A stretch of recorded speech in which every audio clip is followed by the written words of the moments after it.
सीते, ये भेंट मेरे और तुम्हारे आने वाले प्रेम प्रतीक के लिए। अच्छा,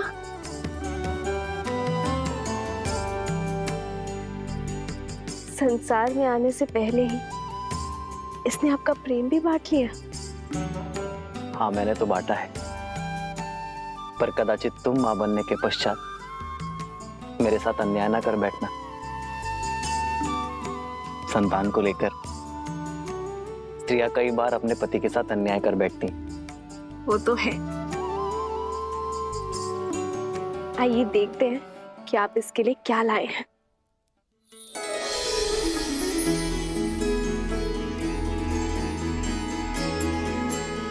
वेद मंत्र के ताड़पत्र, बस? हाँ सीते, क्योंकि अपनी होने वाली संतान में धर्म के बीज बोना ही माता पिता का सबसे बड़ा कर्तव्य है। एक स्त्री को तो जीवन भर उपहार में वस्त्र और आभूषण मिलते हैं, किंतु गर्भावस्था में एक स्त्री के लिए उत्तम भोजन और ये पुस्तक ही सर्वश्रेष्ठ उपहार होता है।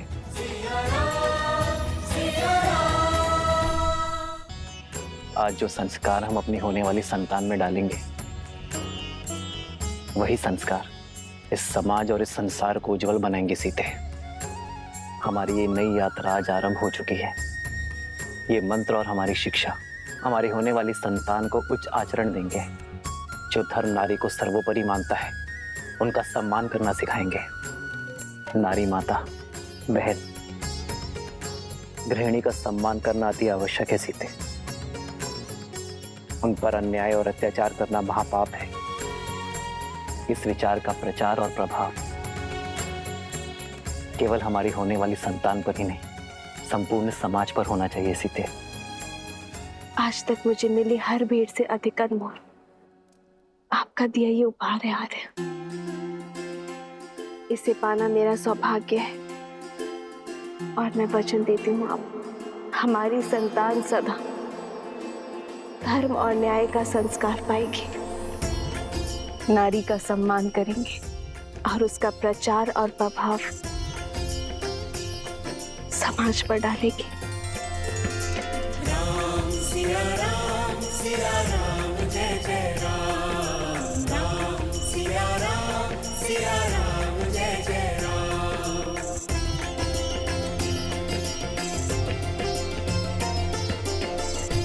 सीते, मेरे इस उपहार के बदले क्या तुम मुझे एक उपहार दोगी? कल जो प्रश्न तुम मुझसे पूछना चाहती थी, क्या उसका उत्तर सुन पाओगी? समय का खेल तो देखो सीते, जब माता ने हर क्षण मुझे तुम्हारे साथ रहने का आदेश दिया है, तभी मुझे तुम्हें छोड़कर जाना होगा। आप कहाँ जा रहे हैं आर्य?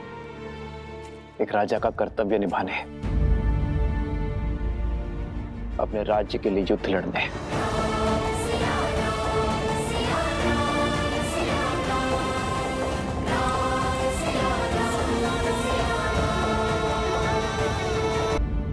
अपनी प्रजा की रक्षा के लिए मुझे अस्त्र उठाना होगा।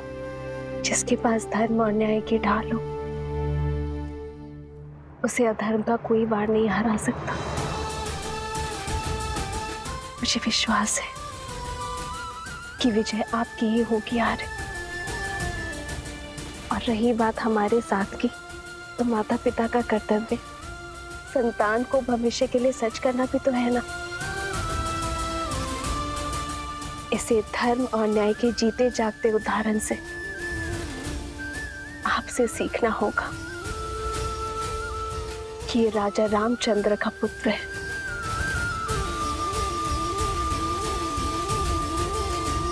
जानती हो सीते, मेरा सबसे बड़ा बल क्या है? तुम्हारा विश्वास। राम सिया राम सिया राम सिया राम, राम सिया राम सिया राम।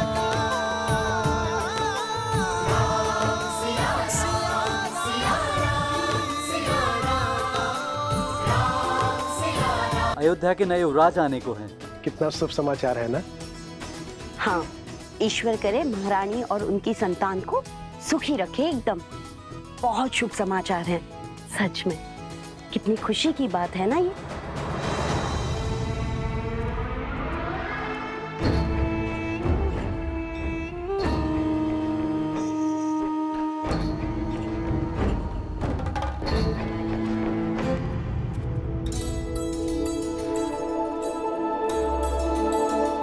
लीजिए भैया, आप भी लड्डू खाइए। हमारे राजमहल में लल्ला आने वाले हैं, प्रभु श्री राम के उत्तराधिकारी आने वाले हैं। खाओ खाओ।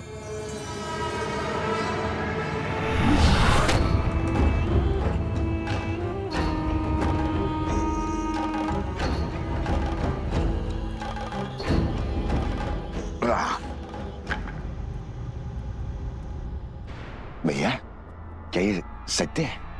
श्री राम की संतान होने वाली है? हाँ हाँ, सुना नहीं? सारे अयोध्या में लड्डू बट रहे हैं। चलो अच्छा है। जो 14 वर्ष में नहीं हुआ वो अब हमारे कानों को सुनने को मिल रहा है। क्या क्या कहना चाहते हो? क्षमा करना भैया, वो क्या है ना कि 14 वर्ष से कोई शुभ समाचार मिला नहीं और अचानक से वनवास से लौटते ही ये संतान की खबर। लड्डू खाओ, लड्डू खाओ।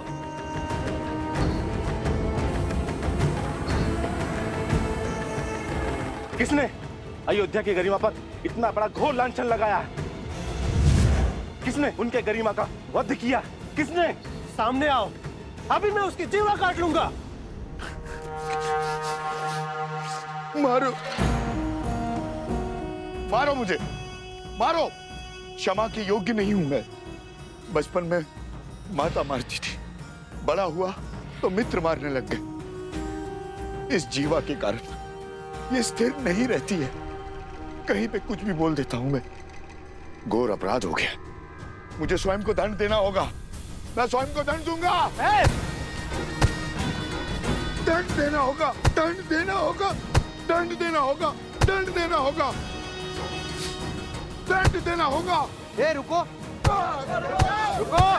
अरे क्या कर रहे हो?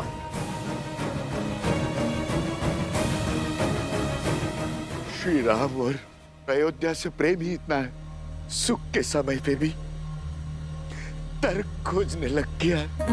जो बात मेरे दिल को कचोटती है, क्या वो आप सबको व्याकुल नहीं करती? हमने श्री राम की तरह वनवास के दुख नहीं भोगे। हमने तो महारानी सीता की तरह 6 महीने उस दुष्ट रावण की लंका में रहने का दंश नहीं भोगा। सोचिए, विचार कीजिए, क्या क्या हुआ होगा उस 6 मास में। क्या क्या बीती होगी महारानी सीता पर।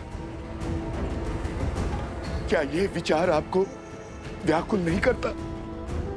अपनी व्याकुलता हमें नहीं, श्री राम को बताना, वही निर्णय लेंगे। चलो मित्रों। अरे रुको, रुको, कहां जा रहे हो? मैं स्वयं लज्जित हूं। अब तुम जाकर ये प्रश्न श्री राम से पूछकर उन्हें लज्जित करोगे? वो श्री राम जिन्होंने अयोध्या को मान दिया, सम्मान दिया, उन्हें लज्जित करोगे? क्या उत्तर देंगे? उनका तो स्वयं संबंध है इस घटना से। देवी सीता के लिए रावण का वध किया है श्री राम ने।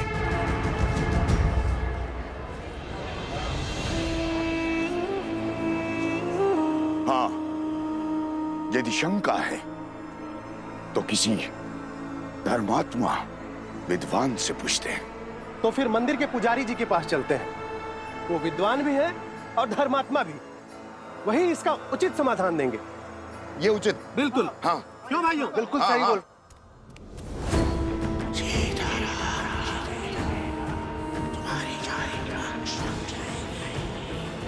जिसके मन में धर्म के संस्कार बसते हों, वो वन के वातावरण में संतान को जन्म देके उस संतान को धर्म से वंचित नहीं कर सकता। वो अपना ब्रह्मचर्य नहीं तोड़ सकता। इसीलिए 14 वर्षों में कोई संतान नहीं हुई। उचित कहा पुजारी जी। हमारा संदेह मिटाने के लिए धन्यवाद पुजारी जी। चलो भाइयों। रुको। वाह पुजारी जी वाह, धर्म की बात तो कर ली, अब सत्य पे आइए पुजारी जी। क्या है सत्य का आधार? विश्वास से कल्पना होती है, सत्य को प्रमाण चाहिए। बोलिए, है कोई प्रमाण?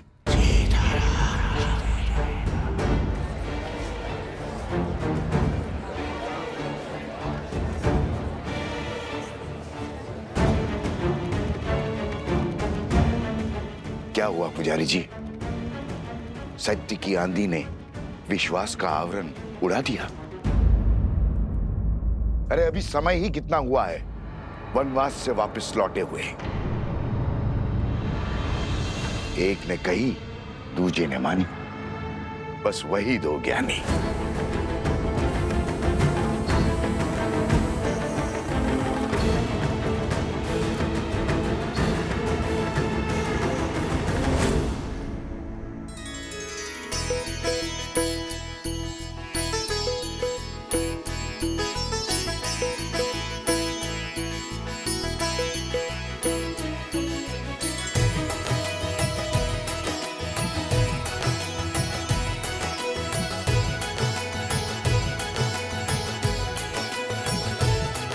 हनुमान,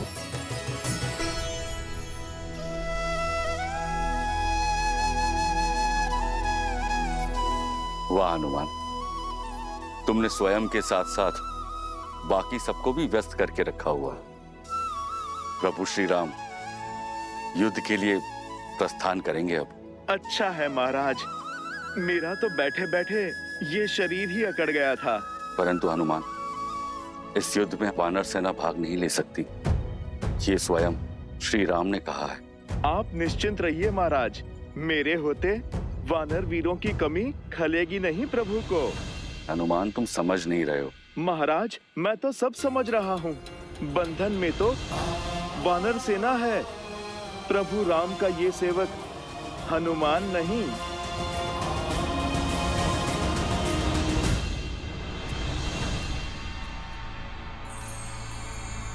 सुना है श्री राम अपनी सेना लेकर पश्चिम की ओर जा रहे हैं, उस दुष्ट भास्करन और उसके बेटे से लड़ने। हाँ, आक्रमण तो हुआ है, कदाचित शत्रु बड़ा बली है। अच्छा, राम भास्करन से युद्ध करने जा रहा है। भास्करन से युद्ध तो भरत और लक्ष्मण भी कर सकते हैं, फिर राम स्वयं क्यों जा रहा है? वो भी ऐसे समय में जब सीता गर्भवती है। राम ऐसी मूर्खता क्यों कर रहा है?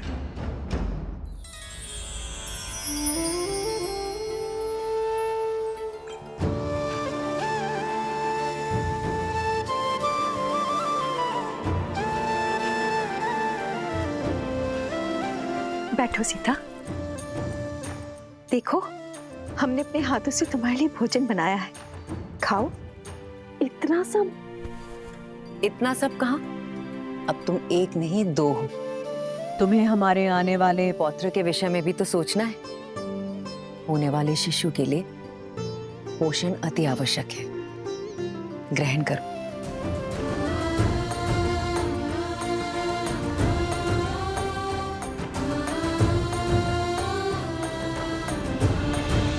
अभी मुझे तुम्हें छोड़कर जाना होगा। रावण के मामा भास्करन ने अयोध्या पर आक्रमण कर दिया है। अपनी प्रजा की रक्षा के लिए मुझे अस्त्र उठाना होगा।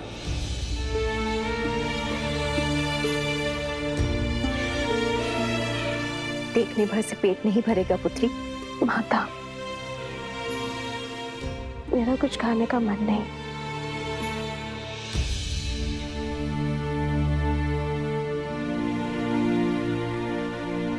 होता है, गर्भावस्था में ऐसा होता है। कभी मन करता है कि खूब सारा भोजन खा लो, और कभी व्यंजन देखते ही मन विरक्त हो उठता है। किंतु पुत्री, भोजन तो खाना ही पड़ेगा।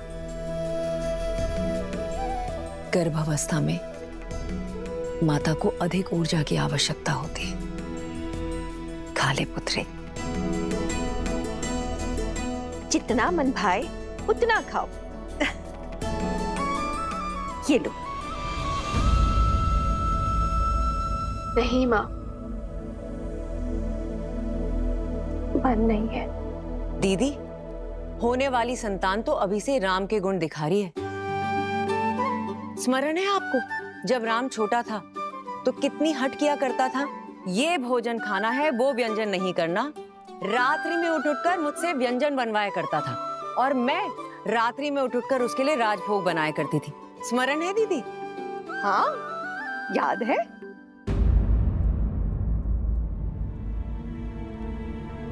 क्या हुआ सीता? मुस्कान होठों पर आई पर गालों तक नहीं पहुंची। क्या हुआ है पुत्री? महारानी की जय हो। महाराज युद्ध के लिए प्रस्थान करने के लिए सच है।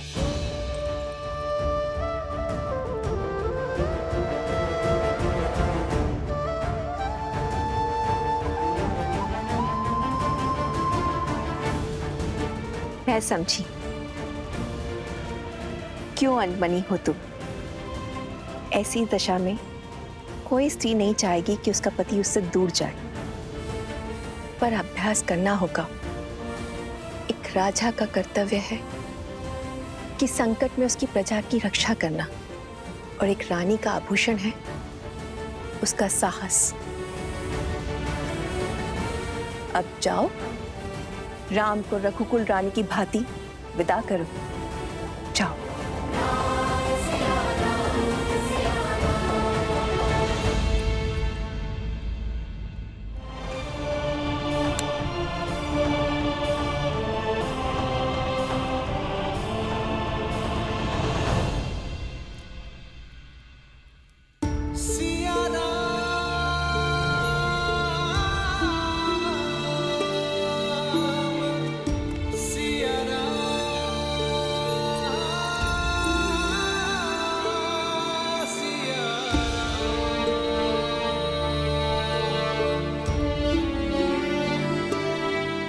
कल जिस विश्वास से मेरे विजय की घोषणा की थी,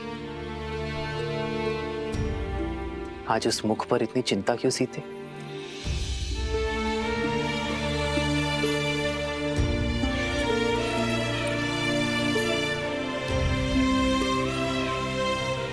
चौदह वर्षों तक आपका साहस, शौर्य और क्षमता देखने के बाद कि सीता कभी चिंतित हो ही नहीं सकती यार।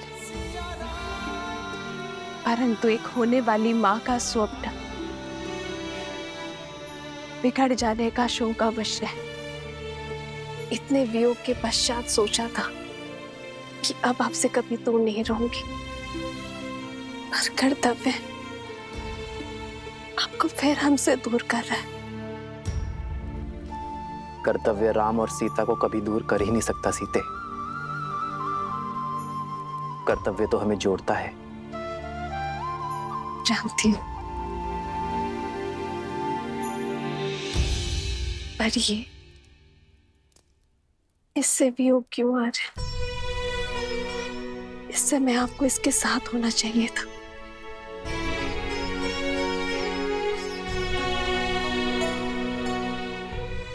सत्य कहते हैं सब, माता बड़ी स्वार्थी होती है। युद्ध पर मैं जा रहा हूं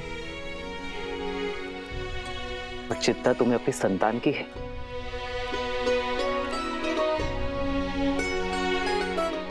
वैद्य कहते हैं सीते, कि संतान गर्भ से ही अपने माता पिता के भाव अनुभव करती है। तो ये वियोग हमारी संतान को और प्रबल बनाएगा। कर्तव्य की पुकार का पालन करने की सीख उसे गर्भ से ही मिल जाएगी। और मैं जानता हूं कि मेरी सीता इस वियोग को सुख सहयोग बना ही देगी। हमारे प्रेम और वनवास की कहानियां सुनाने का समय मिलेगा ना तुम्हें? तुम मेरी शक्ति हो सीते, मेरी ढाल हो इस धर्म युद्ध में। मुझे अपनी धर्मपत्नी के साथ की आवश्यकता है।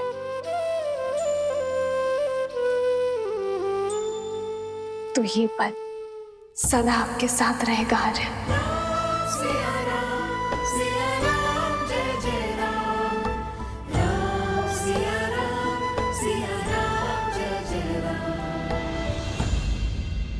एक बात और, आप इस युद्ध में किसी को भी भेज सकते थे, पर आपने स्वयं नेतृत्व करना चुना। कुछ कारण बड़ा ही होगा, पर मैं नहीं जानती।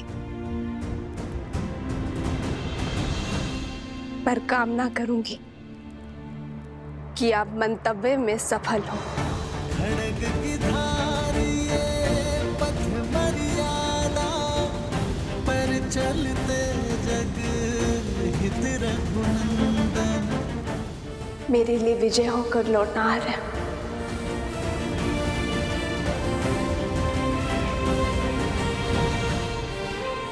और इसके लिए शीघ्र आइएगा।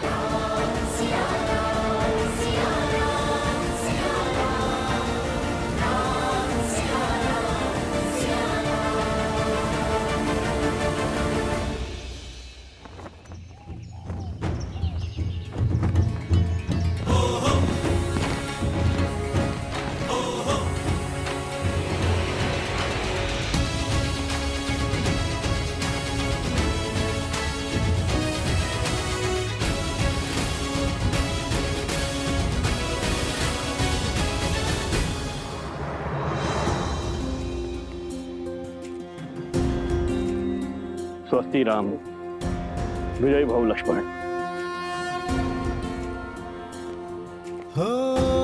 होई सोई जो राम रचि राखा, को करी तर बढ़ावे साखा। आपका तेज सूर्य सा दमके।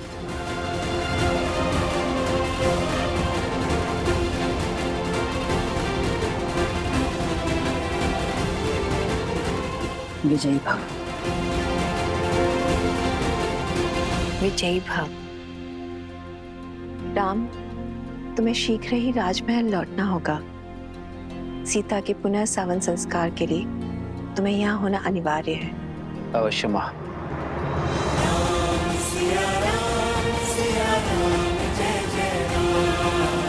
आओ लक्ष्मण।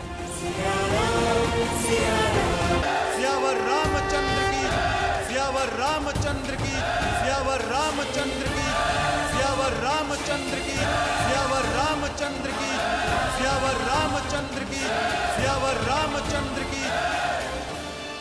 मेरे अयोध्या के वीरों, कर्तव्य ने पुकारा है। जब पड़ोस में अग्नि लगे तो व्यक्ति ये सोचकर नहीं बैठता कि उसका घर सुरक्षित है। वो अग्नि को बुझाता है क्योंकि वो जानता है कि अग्नि का स्वभाव है फैलना। मुझे मेरे वीरों पर पूरा विश्वास है। भय के लिए भयंकर है। हम सब आपके रुद्र हैं।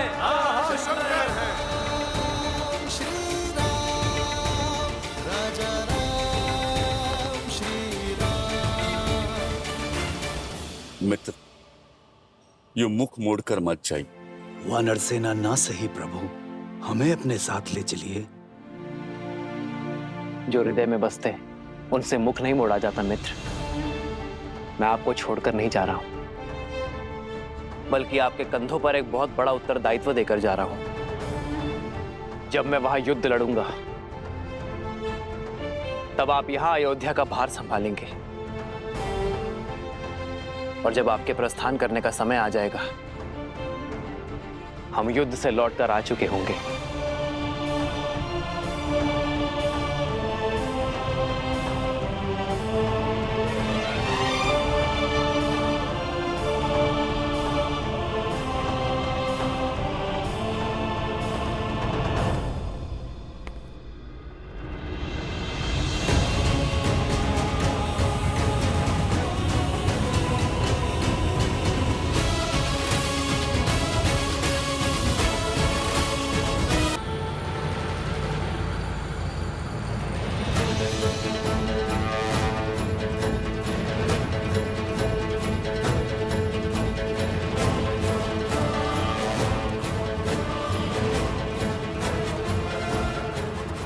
क्या हुआ भैया? सैनिकों के चुनाव में मुझसे कोई भूल हुई? जिस समाज में बालक के हाथ में शास्त्र के बदले शस्त्र हो, वहां असुरों का वास होता है शत्रुघ्न। जीवन भर राष्ट्र सेवा का भार उठाने वाले वृद्ध समाज सेवा पाने के अधिकारी हैं, और जो युवा अभी अभी विवाह के बंधन में बंधे हैं, वो भी युद्ध में जाने के योग्य नहीं है। प्रभु, ना मैं बालक हूं, ना मैं वृद्ध हूं, और ना विवाहित। फिर मुझसे राष्ट्र सेवा का सुख क्यों छीन रहे हैं आप? क्योंकि तुम अयोध्या के सैनिक नहीं हो।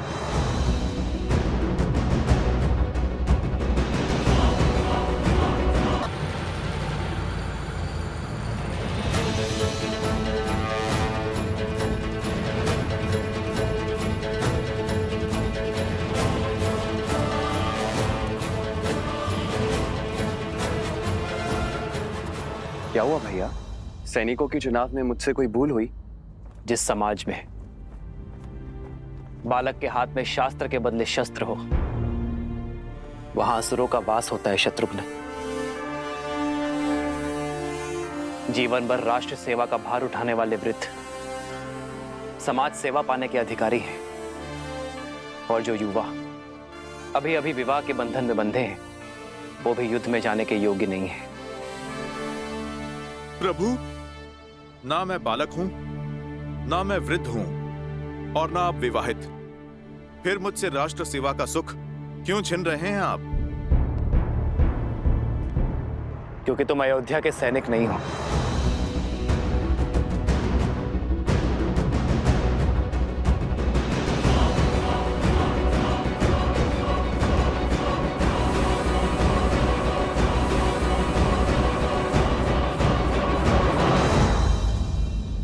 क्यों हनुमान?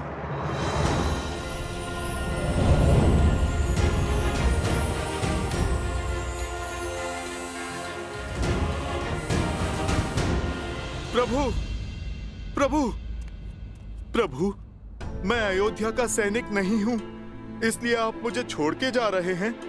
फिर आपने लक्ष्मण भैया को साथ जाने का अवसर क्यों दिया? क्योंकि लक्ष्मण अयोध्या का राजपुत्र है हनुमान, और राज्य सेवक भी। उसका कर्तव्य उसे इस युद्ध के योग्य बनाता है। मेरे वानर वीर तो यहाँ अतिथि हैं। लक्ष्मण भैया राज सेवक हैं, तो जा सकते हैं, और मैं तो स्वयं राजा राम का सेवक हूँ प्रभु। उसका क्या?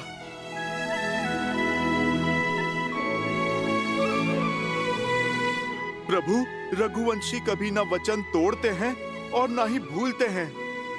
फिर सदा मुझे सेवा में रखने का वचन देकर आप कैसे उससे मुक्त हो सकते हैं प्रभु? आप निर्णय कीजिए प्रभु।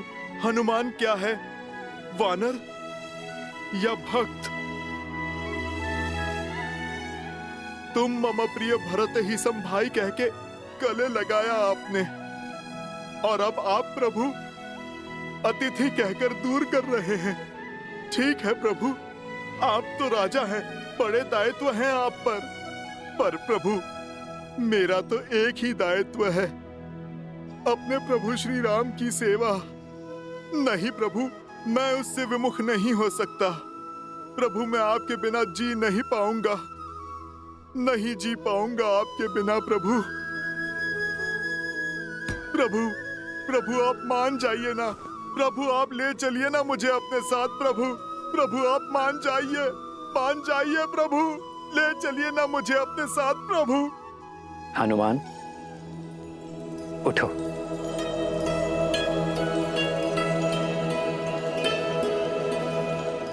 तुम जीत गए हनुमान, मैं हार गया। चलो हमारे साथ, किंतु मेरी एक शर्त है। कैसी शर्त प्रभु? कि तुम शस्त्र नहीं उठाओगे।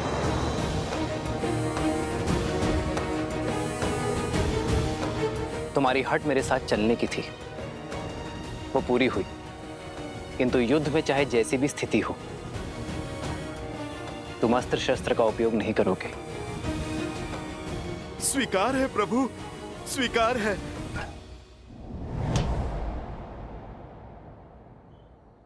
आओ हनुमान।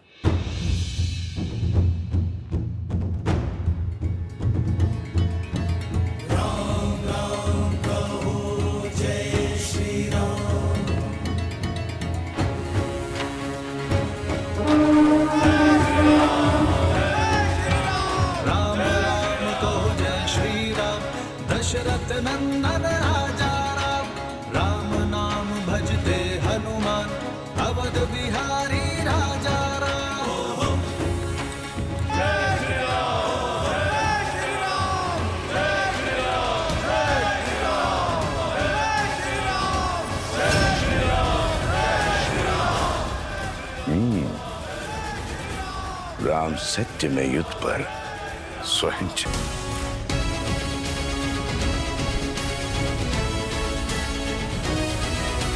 पहली टुकड़ी दाईं ओर से और दूसरी टुकड़ी सीधा प्रहार करेगी।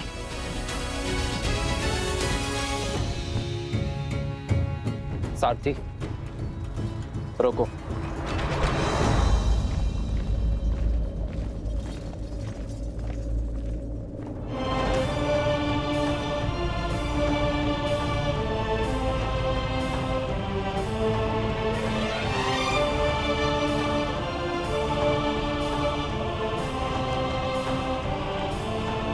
प्रणाम ऋषिवर। आपका अचानक दर्शन संकेत है कि आप कोई गंभीर निर्देश देना चाहते हैं। निर्देश देने नहीं, दुविधा का निराकरण लेने आया हूं राम। इस युद्ध का नेतृत्व कोई भी कर सकता था, फिर आप अयोध्या छोड़कर क्यों जा रहे हैं? जब मेरा सबसे बड़ा शत्रु नगर के भीतर है, अयोध्या की शांति को ध्वस्त करना चाहता है, तो मुझे अयोध्या में रुकना चाहिए था। यही ना? मेरा शत्रु भी तो यही सोच रहा होगा महर्षि। उसे परास्त करने के लिए ही मैं अयोध्या से बाहर आया हूं। उसका बैर मुझसे है, क्रोध मुझसे है, और जब मैं अयोध्या के बाहर आ गया तो वो भी मेरे पीछे अवश्य आएगा।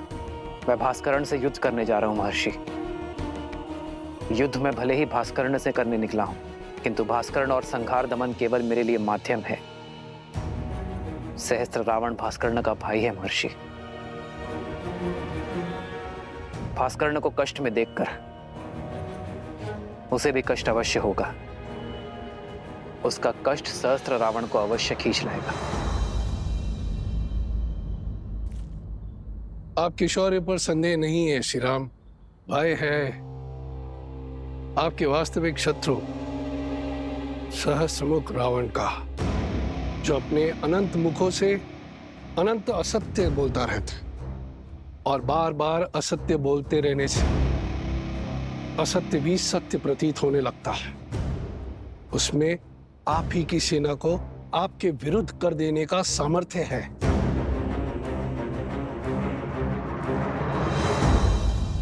इसीलिए तो सहस्त्र रावण को अयोध्या से दूर खींच लाऊंगा मैं। उसे अकेले ही ललकारूंगा,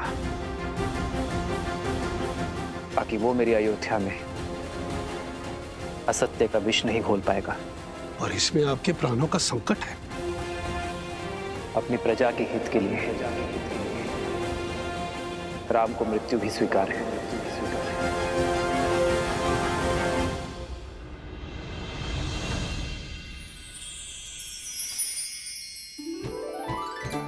स्मरण है दीदी, माता स्वयं अपने हाथों से तिलकूट बनाया करती थी, और हम रसोई घर की ओर देखा करते थे कि कब तिलकुट बनकर तैयार हो जाएगा। पर सूर्य देव को अर्पण किए बिना हमें तिलकुट मिलता ही नहीं था, है ना सीता दीदी?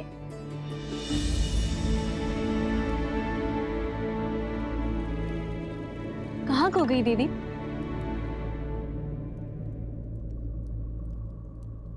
श्री राम की चिंता में हूँ। मैं जानती हूँ कि लक्ष्मण भैया और हनुमान उनके साथ हैं, किंतु मन है कि मानने को सजी नहीं है। दीदी, ये शुभ दिन हर अशुभ विचार नष्ट कर देगा। आज मकर संक्रांति है। उत्तरायण के दिन सूर्यदेव उत्तर की यात्रा को प्रारंभ करते हैं। पवन ऊर्जा चरम पे होगी। देखिएगा, श्री राम की विजय अवश्य होगी। दीदी, चिंता छोड़ दीजिए और चलिए हम चलकर सूर्यदेव से प्रार्थना करते हैं, सब शुभ होगा। आइए।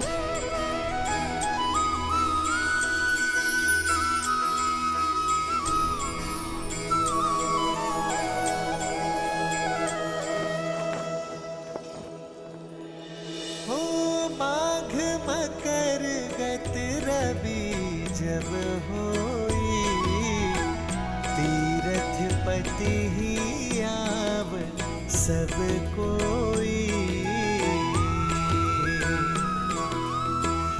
देव धनुज किन्नर नर श्रेणी, सादर मजही सकल त्रिवेणी। पूजहि माधव पद जल जाता, परसिहि अखय बटु हर्षहि गाता। हे सूर्यदेव, मेरे श्री राम को युद्ध में विजय देना। शीघ्र अतिशीघ्र लौटकर उन्हें परिवार और राज्य की सेवा करने का अवसर दीजिएगा। सुना नहीं क्या क्या बातें हो रही है नगर में? कैसी बातें? लोग आजकल कानाफूसी कर रहे हैं राजा राम और माता सीता के विषय में। हाँ, मेरे पति ने भी मुझे राजमहल की सेवा छोड़ने के लिए निर्देश दे दिया है। क्यों, ऐसा क्या हुआ? क्या बातें कर रहे हैं आप लोग? बोलो, क्या बोल रही थी तुम? जी, वो मेरे पति दूसरी पत्नी लाना चाहते हैं और जब मैंने विरोध किया और श्री राम के एक पत्नी व्रत होने पर दुहाई दी, तब उन्होंने क्रोधित होकर कहा कि राजाओं का क्या, वैसे भी श्री राम के प्रेम के आगे उनको कुछ गलत नहीं लगता। वो तो कुछ भी नीति बना सकते हैं। उनको कौन है कहने वाला? सामर्थ्य को दोष और स्वर्ण को दाग नहीं लगता। पर हमें राजाओं की चाल पर नहीं चलना। और कहा कि महल के वातावरण से मेरा मन दूषित हो जाएगा। कैसा दाग और किस पर लगा है? वो तो नहीं बताया। आने दो श्री राम जी को। जब ये प्रश्न राजसभा में सबके सामने पूछा जाएगा, तब हर रहस्य से आवरण हटाना ही पड़ेगा। मानवी, श्रुतकीर्ति,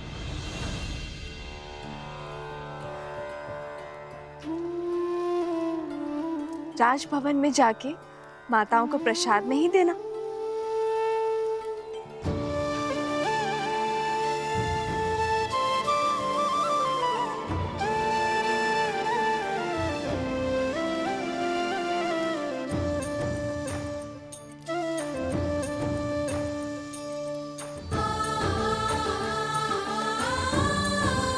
कितनी शुद्ध और सरल है देवी सीता। इनके बारे में कोई इतना ओछा कैसे बोल सकता है? दीदी, किसी दासी का पति राजमहल के वातावरण के बारे में आपत्तिजनक बातें फैला रहा है। राजा और रानी के विषय में शंका पनपना उचित नहीं है। समस्या फैल सकती है दीदी। राम राज्य में अराजकता कभी नहीं आएगी मांडवी। श्री राम आते ही कोई ना कोई हल अवश्य निकाल देंगे।